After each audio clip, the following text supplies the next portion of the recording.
Ә, Ассалаумағалейкум, қадірлі көрермендер. Бүгінгі өнер орталығы инста парақшасының достары, бүгін 1 мамыр Қазақстан халықтарының бірлік күні. Баршамызға құтты болсын.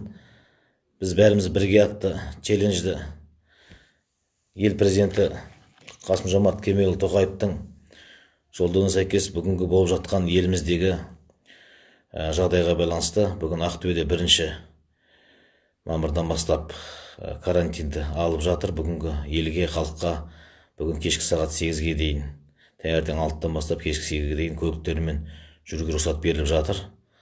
Бүгінгі таңда осы жағдайды жеңу үшін біздер өнер адамдары үйде отырып бүгінгі халыққа, елге, жалпы достарымыздың, қоғамның, бүгінгі Қазақстан Республикасының азаматтарының, азаматшаларының барлығын денсаулығын сақтау үшін біз барлығымыз тәртіпке бағынуымыз керекпіз.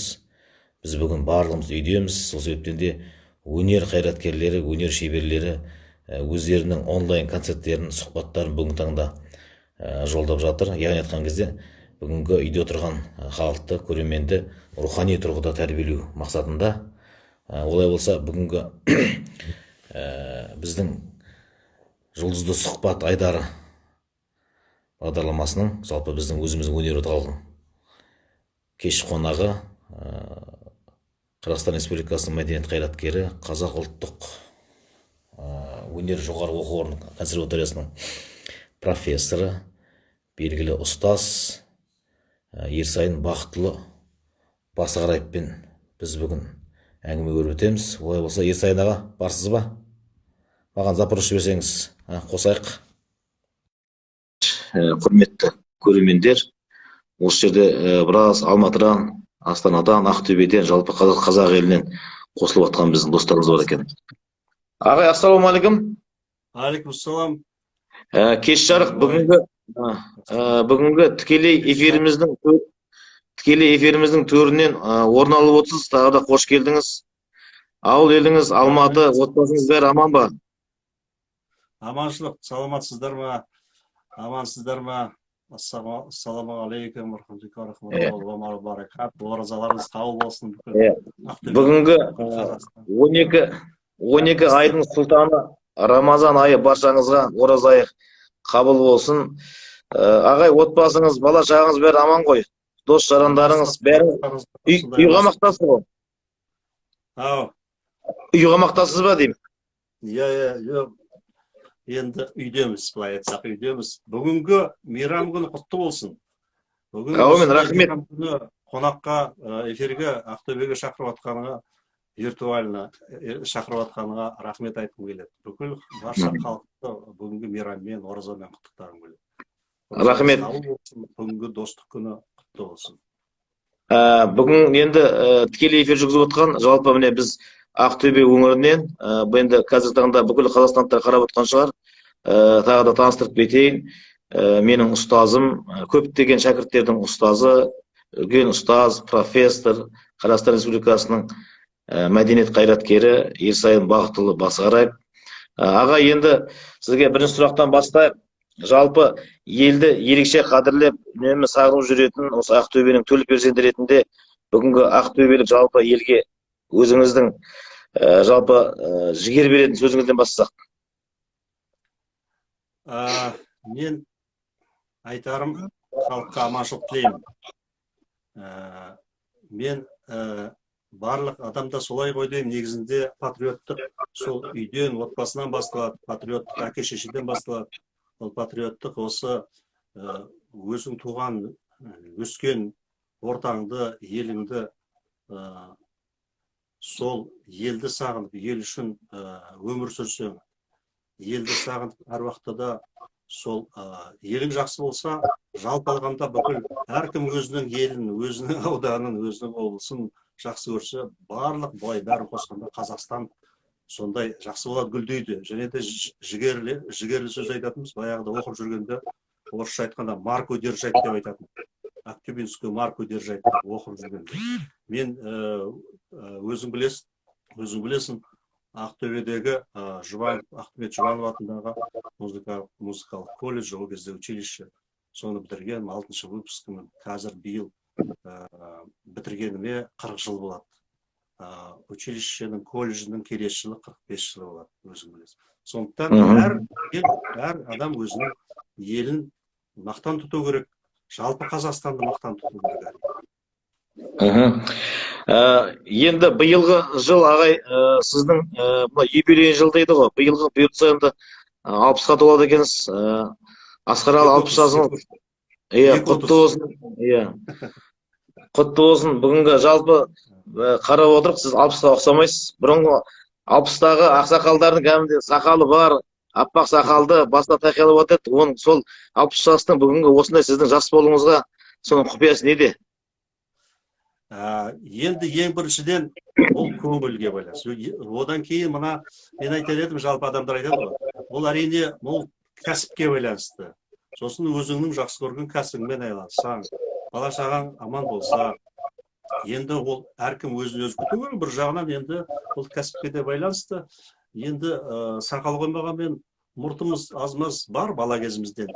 Менің бір жолдас, Ақтөбелік бір жолдасым бар, осы Алматыда политех бітірген Болат Жолымбетов деген. Сонда айтатын, енді орысша болса да айтайын, күлкілі әзіл араласып отырамыз ғой. Мужчина должен быть усатым или пузатым деп. Сонда қазір екеуіне де жақындап қалдық қой деймін. А так енді ойнап айтам 2:30.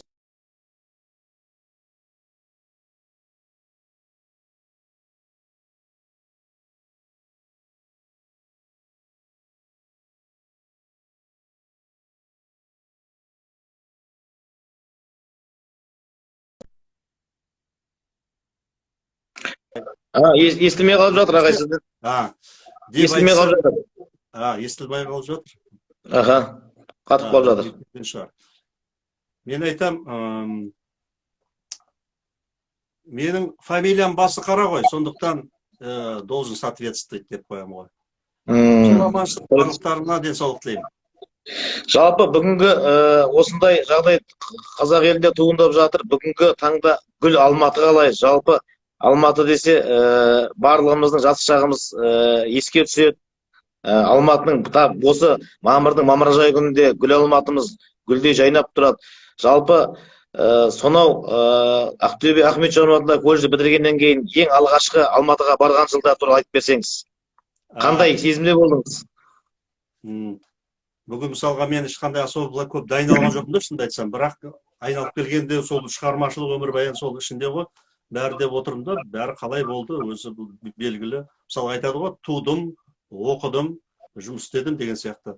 Бізде бір ерекшелік бар, мынау хореография сияқты, жаңа музыкада мектептен кейін жаңа жоғарғы оқу орнына бізде қабылдамайды консерваторияда. Тек қана орнада міндетті түрде музыкалық колледж, училище бұрынғы 4 жыл. Ол кезде педагогика 4 жыл болса, училищеде 4 жыл. Қазірде сондай. Сол училищені бітіргеннен кейін Алматыға келдік. Бірақ мен Алматыға келгенім оның алдында 78-ші жылы училищеде 2-ші курста жүргенде 1-ші республикалық жас музыканттар конкурсы болады. Қазіргі дәстүрлі музыкалық училищеде. Дәстүрлі. Соған қатысып, сонда лауреат болғанмын. Мен біздің қазақ бөлімінің алғашқы лауреатымын. Біреу есінде болса, біреу есінде жоқ шығар әрине. Сондықтан 78-ші жылы келгенмін. Алғашқы рет. Содан апрель болатын ол 9-10 апрельдер. Ал онда да гүлдеп жатқан, көктеп жатқан Алматы.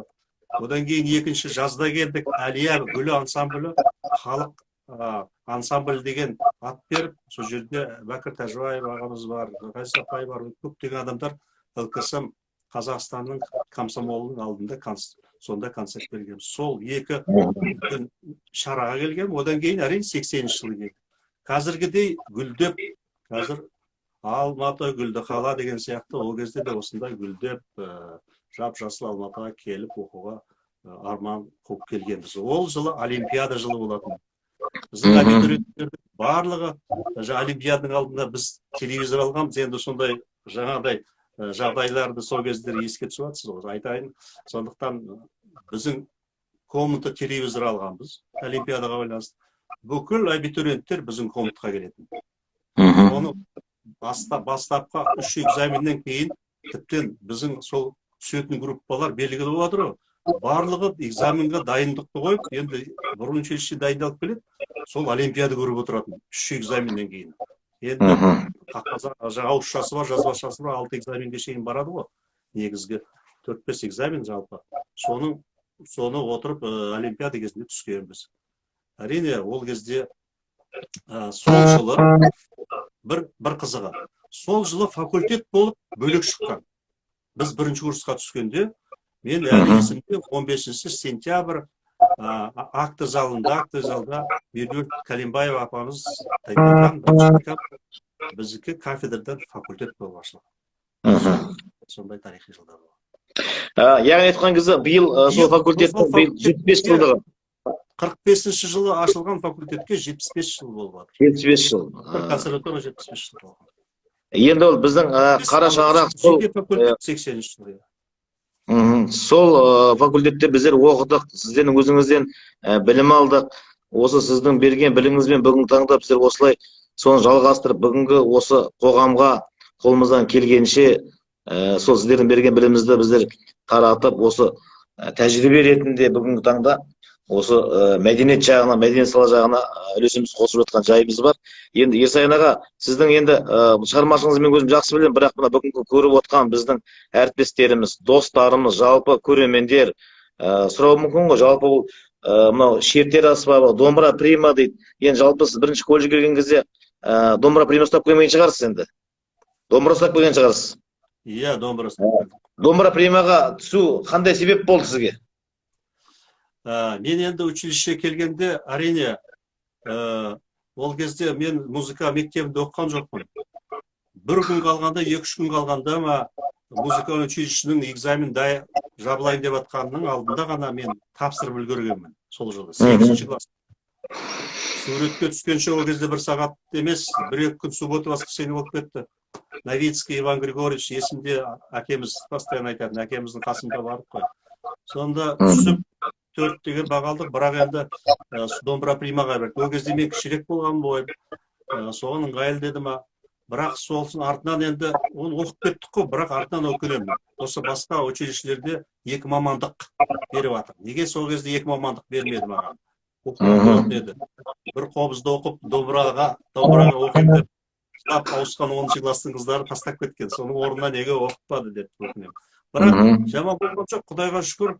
Жаңағы бір үлкен ағаларымыз жорға домбыра дейтін, жорға домбыра, шешелеріміз мынау сары қасық дейтін, соны 250 ол кезде рубльге 3-ші курста сатып алғанмын Москвадан. Лауреат болғаннан кейін. Сол аспаппен қарай оқи бердік қой. Әрине, ол бірінші рет көруім, сол 76-та түскен кезде, 78-де 2-ші курста жүргенде лауреат республиканский конкурсы болды. Ол да болса сол ағайларымыздың алғашқы мұғалімімді айтсам, ұстазым қазір Құдайға шүкір тірі Юрий Михайлович Гафуров. Қазір. Ол кісі, Ерсайын ағай, ол кісі жақында ғана 80-ге толды. Осы наурыз айының ішінде біз барып үйіне барып құттықтап кеттік. Енді қазір мұндай жағдай болып жатыр ғой. 80-ге келді. Өте талантты музыкант. Біз сол кісіден үлкен, енді өнердегі әкеміз ғой, сол кісіден барып сұрап тұрамыз. Кейде мынау пікірімізді ақылдасып тұрамыз сол кісілермен.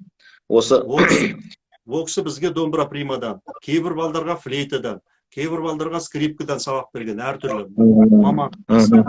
Және де сол кісіде оқып жүріп, алғашқы сол жылдары жаңағы бірінші курсты мен бітіріп жатқанда жаңағы серенада, маленькая ночная серенада. Иә, маленькая серенада. Жылдар Скерцебах сол сияқтылар. Мен өзім таңғалдым, кейбірде сол бір шығармалы ойнайды, мен айтамын, мынаны мен бірінші курста ойнағанмын деп айтатын. Ол кез қайда 35 жылдай бұрын, 40 жылдай бұрын бітірсем, 45 жылдай бұрын бітір.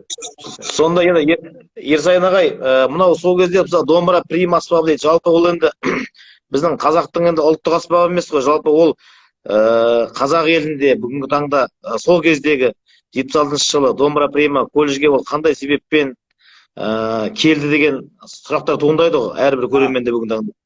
Иә, мен қазір ұмытпай тұрғанда жаңағы ағайларымды атап өтейін. Ермек Михайлович Гафуровтан кейін екінші курста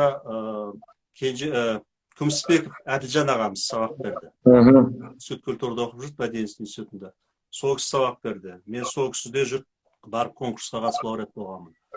Одан кейін 4-ші курста Төлеген Бейісов деген жас мұғалім келді. Ол мысалға Жалғасбек Бегендек ағаларымызбен бірге оқыған. Асқаровтармен оқыған. Сол ағамыздан 4-ші курста, жақсылап тұрып 4-ші курста дайындалып, мен консерваторияға түстім. Сол кісілердің, марқұм Төлеген ағамыздың жатқан жер жайлы болсын, сол кісінің еңбегі көп, артынан бөлім басқарды, өзінде мұғалім. Сондықтан енді домбыра примаға келсек, бұл аспап әрине бірінші оркестр құрылуымен Ахмет Қуанұлы Жұбановтың 34 жылы оркестр құрғанда, семейство дейді ғой, бүкіл аспаптардың түрлерін құрды. Оркестр Андреев атындағы, Василий Васильевич Андреев атындағы 19 ғасырдың аяғында 1895-96 дейді, ал құрылған жылы бұл есептеледі официально 1898 жылы. Неге десеңіз, мен осы 2013 жылы Москвада жюриде болдым, және конференцияға қатыстым, және сол фестиваль «Созвездие звезд» деген фестивальға жылда болды. Сонда сол жылы 13 жылы 125 жылдығын өткен. Енді кейбір біз қай датаға тоқтайды деп білесің ғой, әртүрлі датын айтады. Құрылған жыл. Ол ансамбль болып құрылды домбыра. Ол жерде домбыра балалайка негізінде құрылды. Ол Волговят ауданында алынған, сол бізге Қазақстанға, Азияға жақын, Азия аспабы, азиатский. Тамбуровидный инструмент, тамбура, домбыра, думбра татарлардың башқалары. Сол сияқты біздің домбыра негізі. Ең үлкен дамығаны, конечно, домбыра. Сосын мен Андреев оркестр негізінде Ахмет Жұбанов оркестр құрғанда домбыраның пикколо, прима, секунда, альт, тенор, баритон даже болған бұрын. Бас, контрабас. Сондай аспаптардың түрлерін көрді. Кәдімгі қазақша домбыра. Бірақ екі шектің орнына олар парный 2-ден 4 шек құрған. 4 шек салған. Бірақ жильный жаңағыдай шектері жаңағы жібектер болмаса сондай домбыраның шегіндей болған. Соның ми, ля, ре, соль секунды. Сол сияқты біз музыканттар айтып отырған. Сол негізінде құрған. 1957 жылы Ахмет Жұбановтың бастауымен 57-58 ары қарай Шамғон Қажығалиев ағамыз, Шамғон Сағадинұлы Қажығалиев ағамыз ары қарай жалғастырып, сол реконструкция дейді, қайта жаңғыртып, 3 шекті аспаптарға айналдырды. 3 шекті аспаптар тобы құрылды. Примасы, секунда, альт, бас, контрабас. Ол неге десеңіз, оркестрдің ойнау, орындау мүмкіншіліктерін, оркестрдің диапазонын, оркестрдің дыбыс күшін артуға, неше түрлі әртүрлі жаңағы шығармалардың көбейтуге, репертуарын көбейтуге үлкен. Сол менің ұстап отқан домбыра дегенде, домбыра примаспағы осындайдың негізінде қазақша түрі болған. 57-58 жылдары кәдімгі бүкіл оркестрге, қазақ оркестрін Москвада жасатқан. Ол кезде біздің астанамыз болатын орталығымыз. Сосын артынан енді келе 80-де біз сол аспаптарды көргенбіз, ойнағанбыз да. Сосын өзіміздің консерваторияда жасады. Романенко, Қасымов ағаларымызды аспаптар жасады, соны ары қарай өңдеді, жөндеді дегендей. Сосын жаңа аспаптар жоғалып азая бастады. Сосын жасаған аспаптардың ағашқа байланысты сапасы шамалы төмендеген кезде біз осы стройы бұрауы бірдей болғаннан кейін домбыра прима осы аспапты бәрібір тегі бірдей, түбі бірдей деп осыны алып осыған оркестрге қосылған. Менен бұрын баяғыда қосылған ғой, әрине. Сол домбыра осы орыс аспабын енді ортақ. Біз енді бұны халықаралық аспап деп айтамыз, домбыра прима оркестровый, оркестр аспабы. Ал мысалға баянды айтсақ, сырнай дейміз. Ол қырғызда аккордеон халық аспабы, татарда халық аспабы, Дағыстанда бүкіл халықтарында халық аспабы сияқты. Ол негізінде гармоника, немістің аспабы. Жаңағы жоғарыда аталған Андреевтің өзі тарихта бар, атлас народ инструмент деген елдерді кітаптарды ақтарсаңыз, гармоникаға қарсы болған, мына немістің аспабына қарсы болған баянға, сырнайға бұрынғы тегі жаңағы сырнай іспеттес аспапқа қарсы болған, бұл немістің аспабы деп жақындатпаған. тек қана осы мына шертіп ойнайтын шутковой, домбыра, балалайка солардың жаңағы түрлерін құрған, контрабасын, басын деген сияқты. Сосын артынан келе артынан баян қосылған. Қазір ол баян сырнай бізде бүкіл халықаралық аспап. Ол аспапты мықты қылып Италияда да жасайды. Ол шетелдегі конкурстар, халықаралық конкурстар, чемпионаттар өтеді. Сондықтан бұл да аспап, халықаралық аспап домбыра. Енді айтып жатсыз, домбыра прима мынау Құрманғазы оркестрінің базасында құрылды деп. Жалпы оркестрде домбыра приманың алатын орны, ерекшелігі. Мынау енді біздің қазақ оркестрінде ең несі домбыра аспабы ғой. Сол домбыра аспабын біз көрсетуіміз керекпіз. Бірақ осы етене қосымша аспаптарды домбыраның дыбысын күшейту үшін осы аспаптарды қосып жатырмыз. Бірақ орны қандай, ерекшелігі қандай, қай жерде тиімділігі бар бұл аспаптың? Сол болса ойнап көрсетсеңіз, ол қалай ойналады? Мысалы қосарлан ойнайтын бар, аккорд дейді. Соны мынау бүгінгі көрермендерге кішкене ашып айтып берсеңіз. Мен енді мына жерде шертерде отыр, шертерде бастаймын дедім, бірақ енді домбыра примадан бастадың, айта берейін. Шертеге жетеміз, бірінші домбыра примадан бастайық. Оқыған аспабым. Аяғда домбыра приманы оқып бітіріп, сосын шертердің класын ашып жатқан кезде әкеміз айтатын, мына домбыра приманы тастама деп. Көрермендерге, білетіндерге, білмейтіндерге айтып өтейін енді.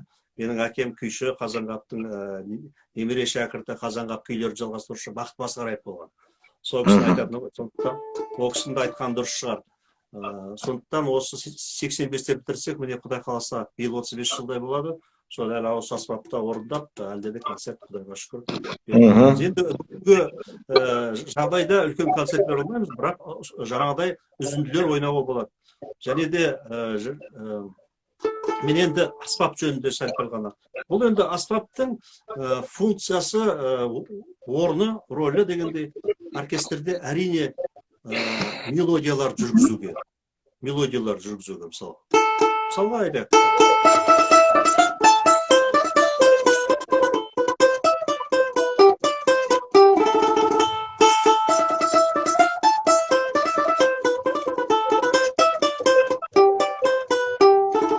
Мысалға да осындай мелодия, баян, флейта бәрі сол сияқты. Екінші функциясы сол оркестрдің ойнап келіп пиано дейді, жайдан бастап күшейте келе біртіндеп қосылады. Оркестр деген бәрі ойнамайды. Мысалы музыкант емес адамдар біресе күй домбыра бастаса, одан кейін қосылатын жерлер бар.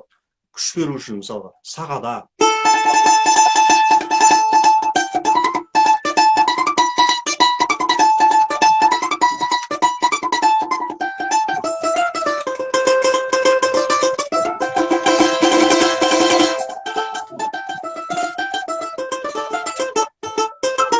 Деген сияқты да, ұзаққа кетіп қалар. Сол сияқты, сосын аккорд, я болмаса терц.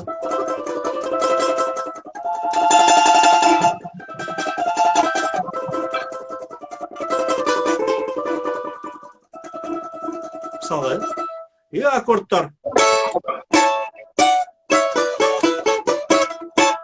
Деген сияқты. Аккордтар алуға. Сосын әртүрлі бұда көптен кездеседі, мысалға басқа аспаптарда бар енді. Фаршлаг, флажолет, трель. Бұға штрихтар, халықтар дейсіз бе, халықтар түрлері. Сосын тайдара. Осындай флейтамен баян, осы домбыра принимают. Сосын жаңағы флажолеттер, табиғи.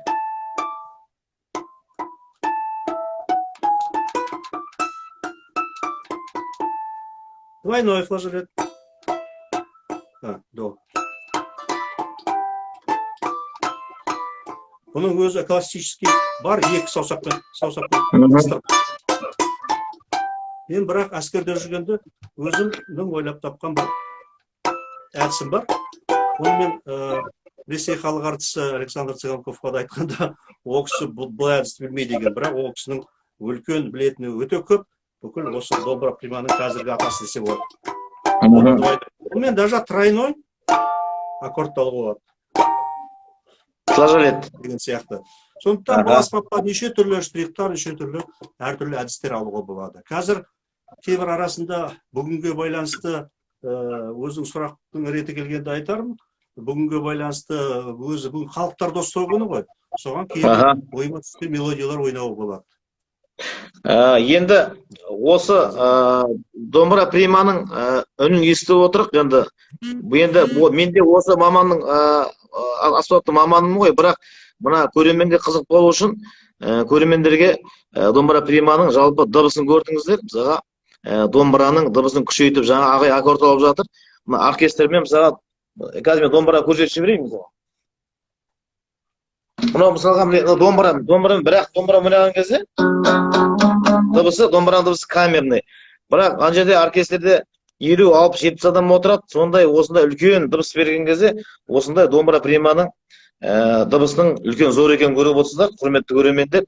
Мысалы оркестрде 4 прима, 6 прима, 10 прима деп отқан кезде қандай дыбыстың күшейтілгендігі.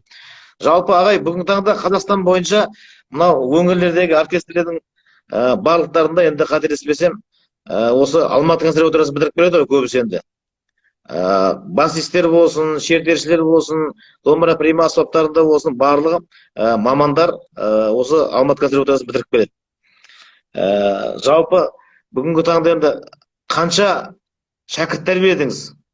Осы бүгінгі дейін. Есіңізде болса айтып бересіз бе? Сол әуел өзімнен бастайын деп отқанмын, жаңа аспап туралы айтқанда. Осы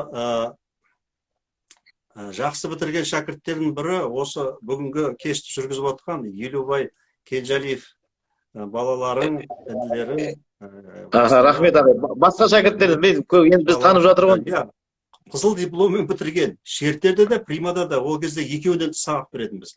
Қазір жеке-жеке мынадан бір, шертерден бір бөлек. Екеуінен де жүргізетіміз. Алғашқы ашылғанда классымда екеуінен де сабақ беріп бастағанбыз. 88-де факультатив, 90-да шертер қылып, қазір шертер туралы айтамыз. Ал енді биыл Құдай қаласа бітіргендерін есептеп атсақ, 70-тен аса шәкірт. Оны былай айтсақ, бізде орысша штучный товар дейді. Биыл біреуі бітіруі мүмкін. Екеуі бітіруі мүмкін. Бір класста.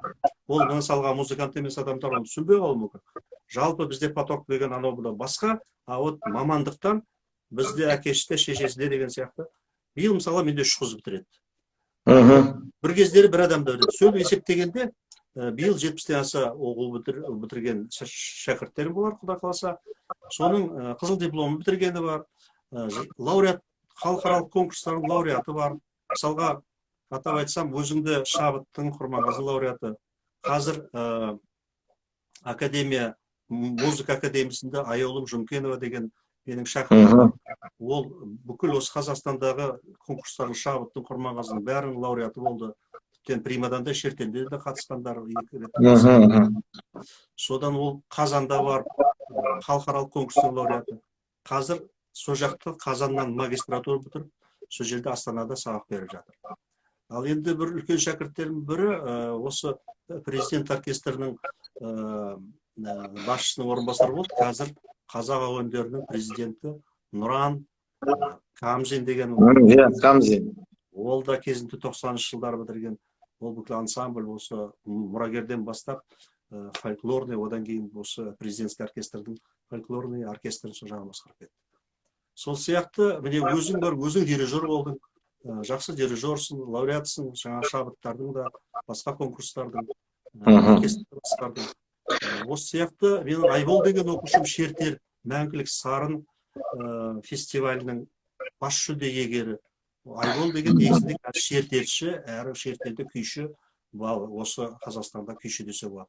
Және ол өзі шығармашылығы бар, орысша композиторлар ән, күйлер шығарады, шертерге, ансамбльдерге арнап, шертермен ән айтады.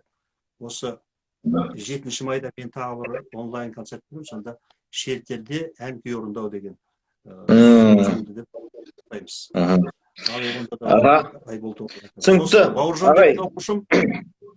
деген оқушым бар, ол Ақтауда сол жерде сабақ береді, оркестрге, ансамбльдерге бүкіл шығармаларды түсіріп, және регионда алғашқы біздерден кейін, мен Зәмзәгүл апайларынан кейін, Ізмұратова Ақтөбеден бітірген менің әріптесім.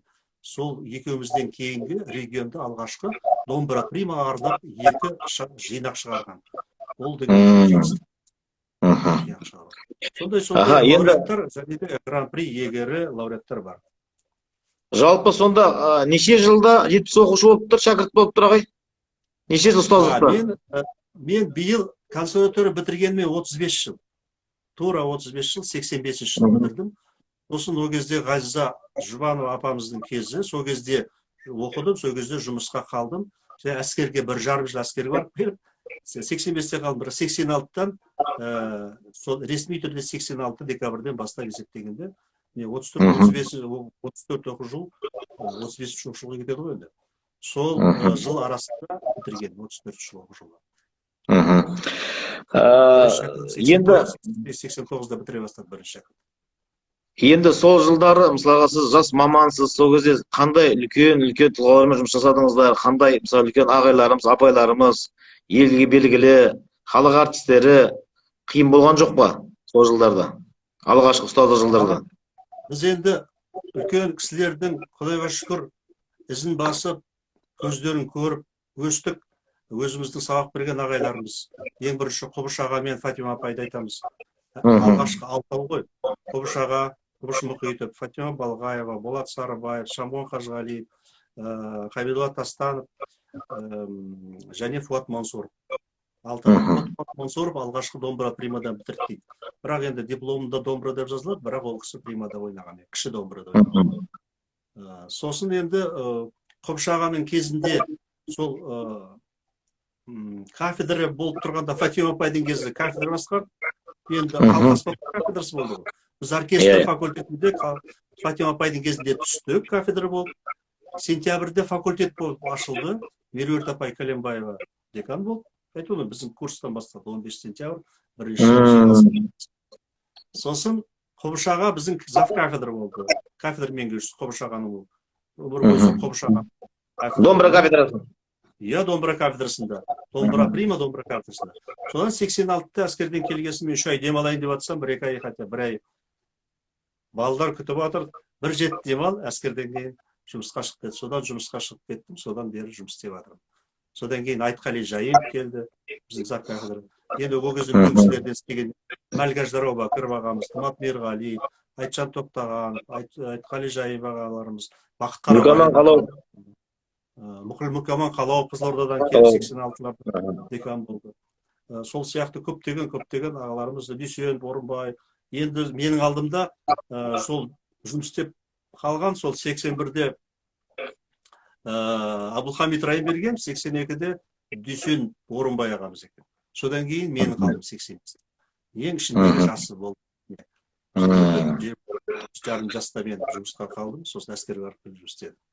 Сол әрине сол жас маман. Түсінікті. Аға, енді мынау бүгін 1 мамыр жаңа Қазақстан халықтарының бірлік күні деп жатырмыз ғой. Мынау домбыра примасы бабында бір халықтардың әуендерін ойнап берсеңіз, осы жерде басқа өзге ұлттарда қарап отырған шығар біздерді.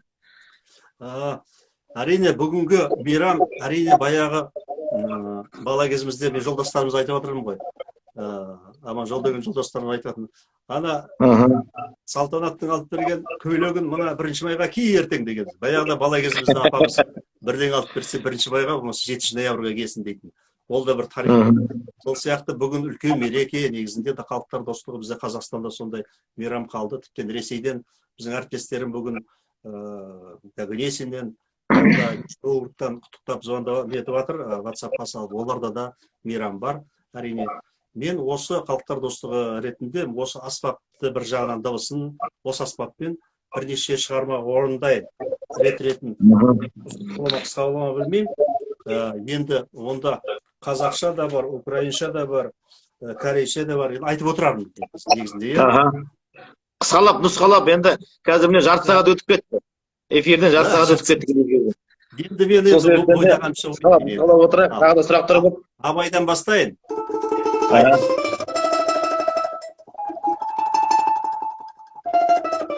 Жылдамырақ ойнап отырсыз.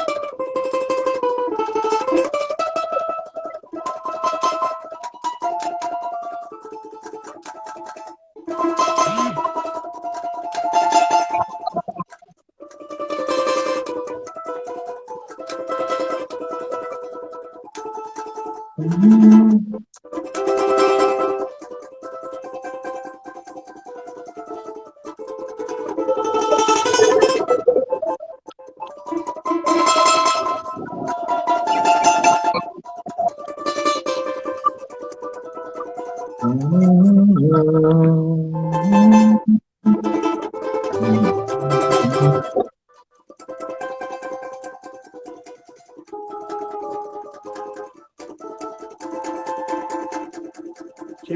украинша. Бұл музыкалардың бәрі де слухқа, былай айтсақ, орындауды нотада жоқ, тек ликури бұл. Исағали болды.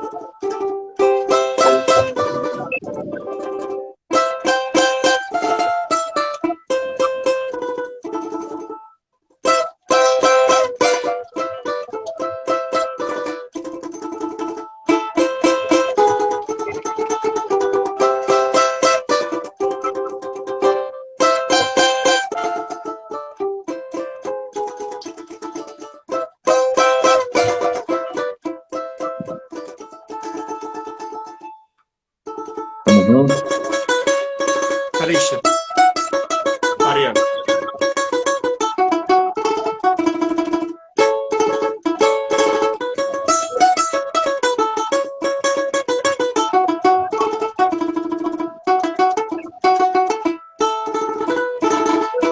Öldü.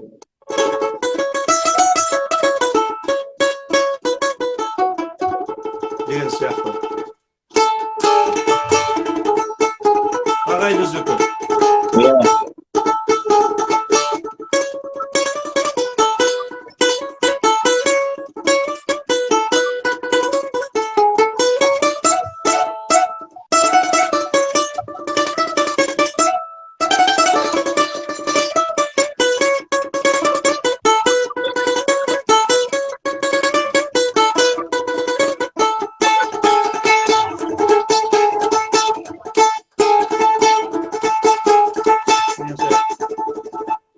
Одан кейін ликури из оперы дайсы енді қысқаша.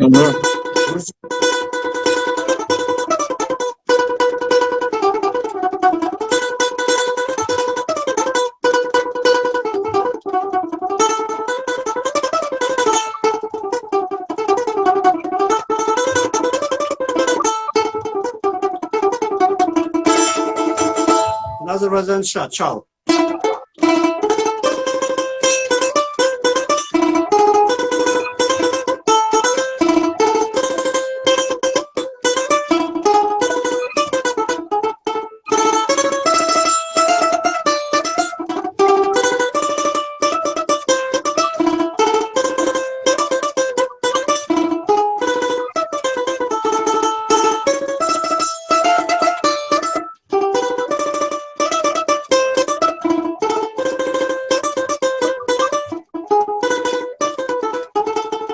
Енді армянша ойнап көремін.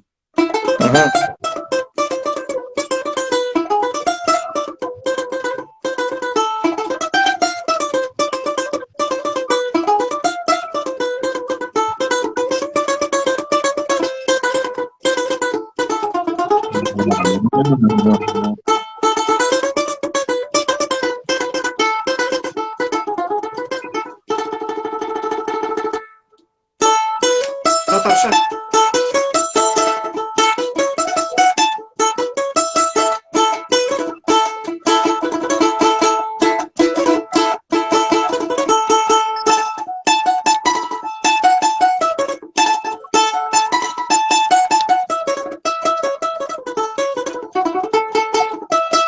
Öldü. 1, 2, 3, 4, 5, 6, 12. 12'nin içindeki motor minika. Ağidel boyları yavdirasın kila. Süyesin de suymesin boşana bir nasip kila. Ağidel boyları yavdirasın kila. Süyesin de suymesin boşana bir nasip kila. Одан кейін орысша. Мына аспапта орындап жатқандардың бәрі нотта жоқ. Тек слух және де мынау например, мысалға айтсақ. Әкеміз мандолинді ойнаған, сол ойнайтын, страдание деп айтылады.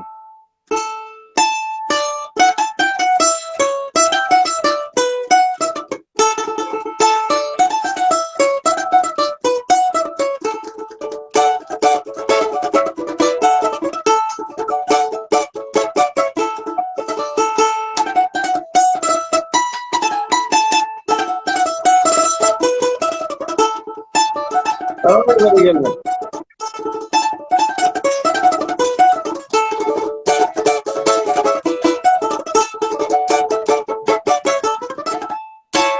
аяғында Қиратхан 9 май мейрамын еске алып, Смуглянка аяқ жағын. Балалар үшін. Бұл да примада өзінің өңдегі.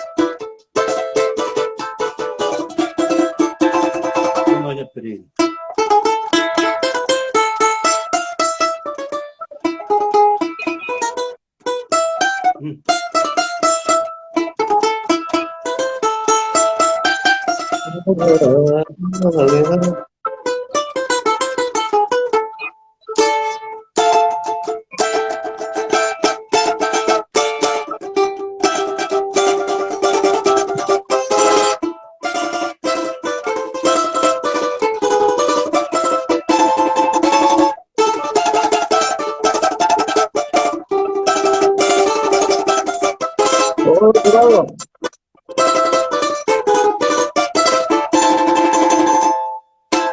Деген сияқты.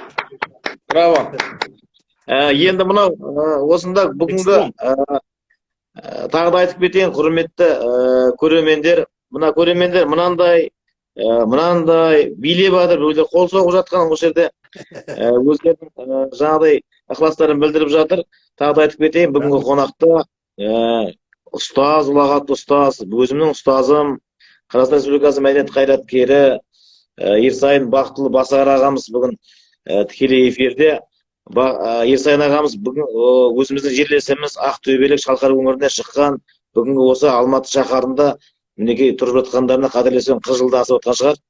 Енді ағай, бүгінгі бағанадан айтып жатырмыз ғой, Ахмет Жұбанов деп жатырмыз. Жалпы сіздің пікіріңізше Ахмет атамыз Қуанұлы Жұбанов бүгінгі таңда қандай деңгейде жалпы? Балаларға шәкірттер тәрбиелеп жатсыз ғой. Шәкірттер қандай деңгейде біліп жатыр біздің Ахмет атамызды? Насихатталу қалай? Алматыда. Ахмет Жұбанов атамызды әрине музыка мектебінде, жай мектепте болсын, музыка мектебінде Ахмет Жұбанов негізінде жалпы музыкант емес адамдарға да айтып өтсем, қазақтың кәсіби музыкасының іргесін қалаушы. Кәсіби музыкасын осы дүние жүзінде танытқан адам. Бірінші Совет одағына, одан кейін дүние жүзіне. Біздің Советтер одағында 2 академиялық оркестр болды. Біреуі Андреев, одан кейін орыс оркестрі, екіншісі қазақ оркестрі болды. Сол қазақ оркестрінің негізін салушы. Ол кісі алғашқы филармония құрушы. Ол кісі сол хорды қосып, оркестрді қосып, филармония қосқан. Ол кісі осы музыкалық техникум деп аталатын, ол кезде музыка училищесін ашуға атсалысқан. Ол кісі театрлар ашуға атсалысқан. Ол кісі консерватория ашуға атсалысқан. Сондықтан ол кісінің жан жақты болған. Бір адам барлығына үлгерген. Жасағаннан, жасамаған әлде де көп еді әрине, ол кісіге ұзақ өмір бергенде көп нәрсе жасайтын. Мен орай келгенде айтайын, әкеміз 67-ші жылдары Ахмет Жұбановпен хат жазысқан. Ол хат сақтаулы бар. Ол Қазанғап күйлері жөнінде болған. Және Құрманғазыны шығарған. Ахмет Жұбанов Құрманғазыдан бастап бүкіл күйшілерді жазған, әншілерді жазған, ғасырлар пернесі, замана бұлбұлдар деген кітаптарда барлығы бүкіл қазақтың өнерін. Және де осы училищеде оқиды, консерваторияда оқыса, мен мысалы өз тарапымнан айтсам, бүкіл әрине консерваторияда жаңағы атап өтіліп атады күндері, басқа да жаңағы фестивальдары, фестиваль болмаса да жаңағы күндері, апталығы, конференциялар, бірақ үлкен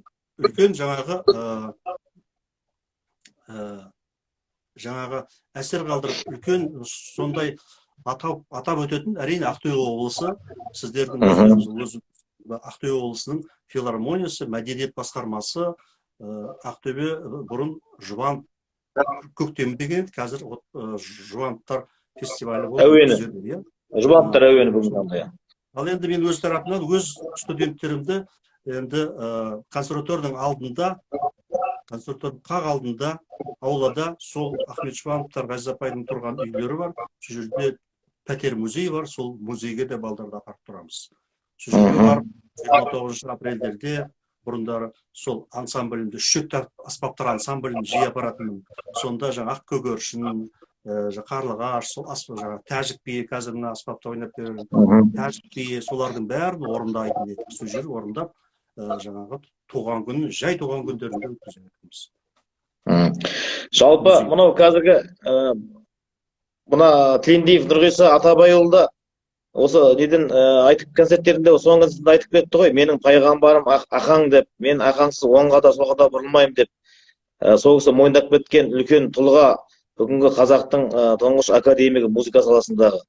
Енді мен де кейде ойланып қараймын, қазіргі енді барлығы бар, сол кезде ол самолет жоқ, пойыздарда жоқтың қасы, көлік жоқ, бірақ сол анау алыс шалғай жатқан үлкен ағаларымызды дәстүрлі соны Алматыға алып келіп Құрманғазы оркестрін ашудың өзі ол бүгінгі көзбен қараған кезде ол үлкен еңбек деп есептеймін. Сол себептен де сол сұрақты қойып отқаным ғой. Бүгінгі жас мамандар қаншама талантты музыканттар бітіріп жатыр, бірақ әлде қайда сол Ахмет атамыздың шығармалары, жалпы сол кісінің өмірбаянынан жалпы барлығы біледі ме деген сұрақ қой бұл.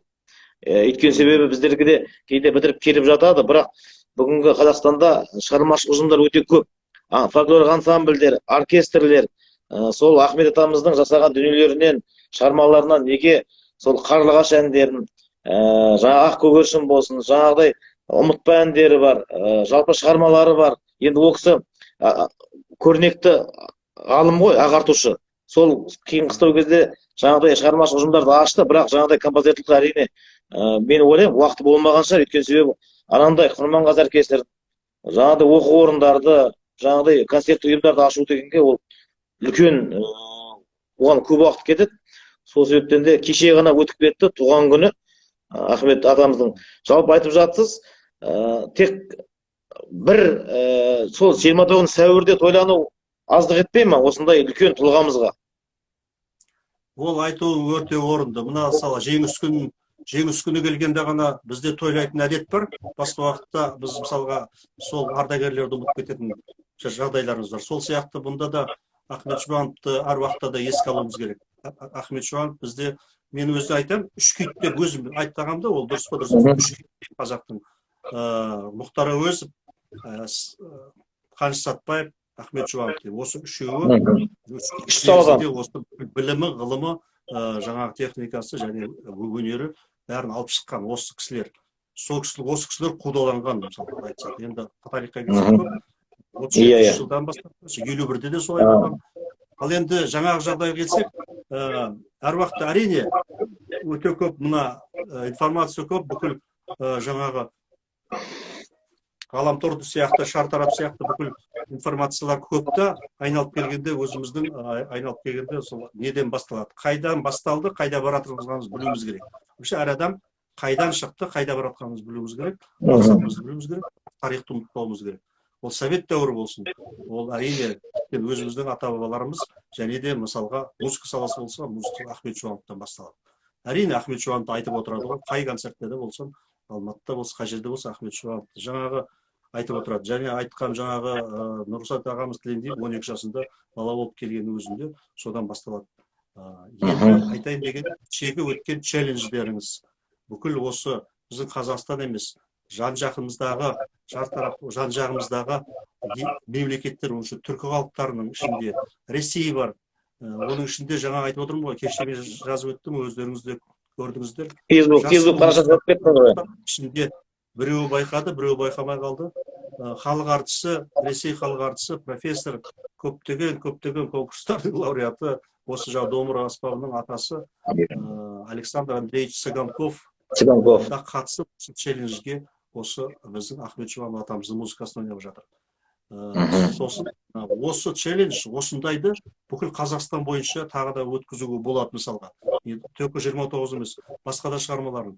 Сондықтан Ақтөбе филармониясы осындай инициатива, осындай бір алған мәдени шараларыңызға өте қуаныштымыз. Барлықтары қуанып, сондай өте таңдануда. Бүкіл Түркияға шейін ойнап жатыр. Рахмет. Рахмет аға. Енді келесі сұрақ, жалпы мына Басқараевтар отбасын жалпы өнерлі екенін біз бәріміз білеміз, бүкіл ел біледі. Енді мынау Бақыт ағамызды жалпы біздер көрдік. Өзіміз енді ол кісіні көрген кезде бір Қазанғап бабамызды көргендей болатынбыз, ойын ойнаған кезде. Жалпы кеңірек айтып кетсеңіз отбасыңыз туралы. Осы басқа қарайтар өз туралы. Рахмет. Әрине, жаңағы кәсіби музыкаға кеткен 80 жылы мен кәсіби музыкаға кеттім. Одан кейін 87-лерде Еділ келді музыка училищесіне, айтайық. Сондықтан жоқ, 80-лер мен 76-та кеттім, ол 87-те келді. Сол одан басқа ағайындарымыздың бәрінде де құлақтары бар, естиді. Өнерден қалар бар ғой. Баянда, гитарада деген сияқты бәрі де. Үлкен ағамыз Серікбайда домбырада ойнайды, баянда ойнайды. Екінші ағамыз Құсайында домбырада ойнайды, баянда жақсы ойнайды. Қазір де ойнайды. Тіптен екі бельтмейстері бар. Олар қалғандарды сол музыкада ойнайды. Даже спорттағы спортшы Әділ Басқараевта, ол бокстың спорт шебері, тренер болғанмен де ол домбырада да, гитарада ойнап ән айтады. Айтайын дегенім, мамандықтары басқа. Мұнайгаз, мына Мәскеудің Губкин атындағы институтын бітірген, екі осын басқа немере ағаларым інілерім бар. Сосын қалғандары спортта, политех, басқа. Ал әкеміз әрине сол күйшіліктен, сол 13-15 жасынан күй тартқан, ол кісі да газшы болған, бірақ оның өмірбаянын жақсы білетін шығар. Сол Қадыр Ержан, нағашы жиен, нағашы Қадыр Ержановқа дейін Жұмалы, Қадыралы, Әбдіғали бәріне береді.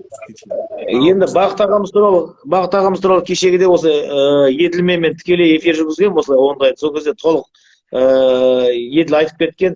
Енді мынау домбыра прима аспабы туралы айтып кеттік қой. Енді мына қазақтың шертер аспабы туралы. Жалпы шертер деген сөз неден шыққан?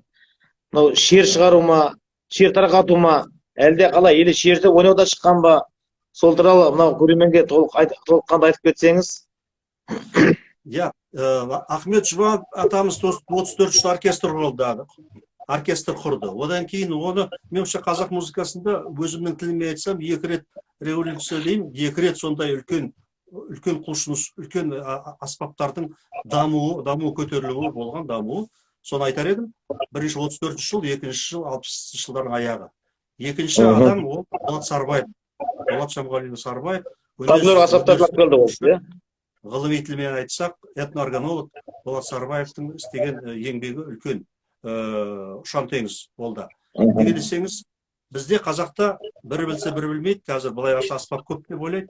Негізінде 4-ақ аспап деп ғылыми түрде айтқан. Домбыра, қобыз, оны жаңа қылқобыз, аутентичный, қылқобыз, сыбызғы және дауылпаз. 4-ақ аспап болған, оркестр болған. Одан кейін қалғаны жаңағы түрлендіріп оркестр болған.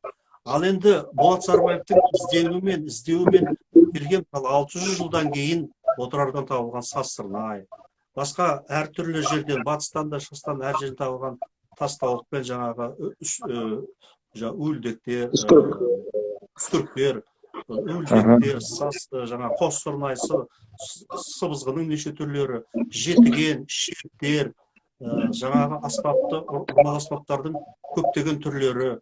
Солардың бәрін зерттеп алып келген әрине Болат Сарбаевтың еңбегі зор.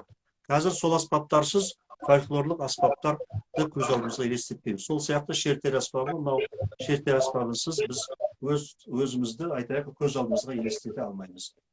Бұл аспап әрине бұрын қобыз сияқты кішірек болған, ойық болған, айтайық. Оны бұрынғы суреттерден алып келген Борислав Залесский 1865 жылғы жасалған гравюрасы бойынша Болат Сарбаев Абузар Аухадиевпен жаңағы Оразғаза Бейсенбаев екеуіне үлкен жұмыс беріп, соларға жасатып аспаптарды қалыпқа келтірген.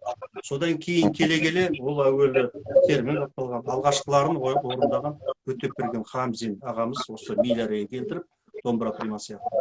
Сосын күй қылып үшек аспаптардың күйлерін лайықтап орындаған Жарқын Шәкәрім. Біз күйлерді сол кісіден Жарқын Шәкәрімден. Ал алғашқы орындаушы жаңа медиатормен ансамбльде орындаған Өтепберген Хамзин. Мына түрін жасаған енді осы қазір көбіне кездесетін Нұрлан Абдрахманов. Осы 80-ші жылдары одан басқа түрі отырар сазына жасады. Содан кейін осы соңғылары мынау 98. Осының өзіне 22 жыл осы аспапқа. Талай вариант болған, өзінде ойнаған шығарсың арасында. Сосын осы жаңағы бірін айтып біріне кетіп жатырмын, ол сол Нұрлан жасады. Енді осы аспапты оқу процесіне қостық. Ол кезде ректорымыз, консерватория ректоры Дүйсен Қорабаев Касейінов, қазір Малый ЮНЕСКО дейміз, Түрксойдың басшысы. Түрксойдың басшысы. Сол кісінің бастауымен, деканымыз Тымат Майырғалиевтің қостауымен, және домбыра кафедрасының меңгерушісі Айтқали Жайым. Ол кісіде идея сол шығарып жүрген сол, және де мен 3-ші курста жүргенде шертер деген аспап бар деп өтеп берген ағай, шертер аспабын неге оқытпаймыз деп сұрайтын. Сол кездерде. Артынан сол шертер аспабын ашсақ деген сол оймен Айтекеңе, содан Айтекең ары қарай қостап, осы 3 кісінің арқасында 88 жылы факультатив көзбасында. Оны білесің. Сосын 90 жылы мамандық аштым. Оның арасында 89-да Гресиндер жаңа қазіргі академия Ресейге бар. Мәскеуде ол кезде сырға қараймыз. Сол жерде домбыра примамен шертерден повышение квалификации дейді ғой. Біліктілікті арттыру курсына барып, сол жақта соңында осы аспапты апарып Гнесинде алғашқы орындағанмын. Осы аспапта шығармалар орындағанмын. Сол жаңа тәжік биі, айтайық, Жұбановтың тәжік биін сол кезде орындағанмын. Сол басқа шығармалар. Содан кейін 90-шы жылы келіп мамандық аштым. Соған мамандық ашу жөнінде алғашқы сол жаңа отзыв дейді ғой. Жаңаға берген лепс, сол қағаз менде әр сақталған. Сол менде класста жаңа содан басталып алғашқы бағдарламалар жасалып, сол алғашқы жинақтар шығарылды. Менің жинақтарым бөлмеде қалып қойыпты асыл. Сол өткенде көрсетемін келесі шығармаларда шыққанда. Сондықтан алғашқы 90-шы жылы менің классымда ашылған. Сосын 91-ші жылы бұл кезде Лапчик Ник Андреевич істедік екеуміз қасымызда. Ол кісі енді шертерге қатысы жоқ қой. Сондықтан домбыра примада сабақ беріп жүрдік, шертерде алғашқы бастаған кезде. Сосын 91-ші жылы сөзіңіз аузыңызда мынау 80-ші жылдарда ма екен, 82-лерде ме екен, мұрагер ансамблі құрды. Сол жерде шертер аспабы қай жылдар сол? 84-ші жылы құрылып, 85-ші жылы, негізінде 85-ші жылы алғашқы деп айтамыз, неге десеңіз, 85-ші жылы құрылып, неге десеңіз, ол ана Москваның фестиваліне қатысты. Мен бітіріп кетіп қалдым. Сол кезде 85-ші жылы мына осы шертерде Замзагүл Өзмұратова әпкең орындады сол кезде ансамбльде. Абдулхамид Райберген, Дос Түйенбаев құрған ансамбль мұрагер болатын. Ол сол консерватория. Артынан 80-та келгеннен кейін мен ары қарай сол мұрагерде, сол шертерде орындап, талай концерттерге шығып, сол мұхиттың артынан шейін осы шығармаларды орындап бардық. Құрманғазы. Сосын қателеспесем, Отырар саз оркестрінің шертері болды ғой, 81-ші жылда Отырар. Енді ол тарихқа кетсек, алғашқы топ болып құрылған, мен мақалаларымды жазам, Отырар саз оркестрінде алғашқы шертер аспабы топ болып құрылған. Мысалға, домбырашыларды, артистерді мен бір мақалаларымды жазғанмын, алғашқы артист деп домбырашы, артист оркестрі деген штат құрылып 34-ші жылдары мысалы. Алғашқы айлық алған домбырашы сол 34-ші жылы оркестр болса, оркестрде болса. Шертерде алғашқы жаңағы штат болды ғой, мысалға мына шертер ансамблі деп Торғайда ғасырларпен несі болды, филармонияда Өзбек Жәнібектің ағамыздың құрған. Ағай, қазір Отырар сазында құрылды. Қазір міне 1 сағаттың уақыты болыпты, қазір қайтадан кіреміз. 1 сағатқа бітеді мынау міне. 8 секунд қалды, сосын қайтадан кірейік. Жарайды. Сосын ары қарай әңгімені жалғастырамыз.